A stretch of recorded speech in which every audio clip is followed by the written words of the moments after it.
Chairman PCB मुश्किल में घिरी हॉकी टीम को रेस्क्यू करने आ गए। वर्ल्ड कप क्वालिफायर टूर्नामेंट के लिए टिकट्स, किट्स और होटल में रिहाइश के इंतजाम का ऐलान। खिलाड़ियों का इलाज मुआवजा भी पीसीबी के जिम्मे ले लिया।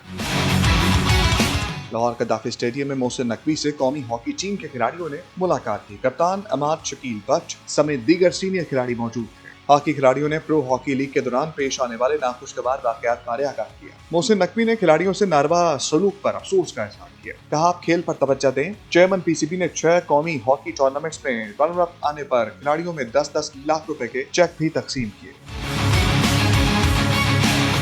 मोहसिन नकवी ने हॉकी फेडरेशन का सदर बनने की तरदीद की। कहा, वो हॉकी फेडरेशन का सदर नहीं बन रहे। खिलाड़ियों को वर्ल्ड कप क्वालिफायर टूर्नामेंट के लिए तरबियती कैंप समेत हर मुमकिन सहूलत फराहम की जाएगी।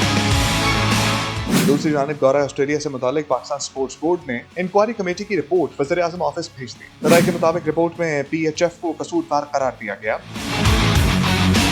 रिपोर्ट के मुताबिक ऑस्ट्रेलिया में रिहायशी इंतजामात में मुबैना बद इंतजामी सामने आई। पाकिस्तान हॉकी टीम को 2 फरवरी को लाहौर से रवाना होना था, जो 5 फरवरी को रवाना हुई। पीएचएफ की वीजा दरखास्तों में ताखीर और गलतियों से शेड्यूल परवाज मंसूख की गई। नए टिकट्स बनवाने पर 2 करोड़ 71 लाख रुपए का इजाफी खर्च पीएसबी ने बर्दाश्त किया। वीजा प्रोसेस पर मजीद 97 लाख रुपए का इजाफी माली बोझ भी पीएसबी को उठाना पड़ा। इम्तियाज अली, 365 न्यूज़, लाहौर।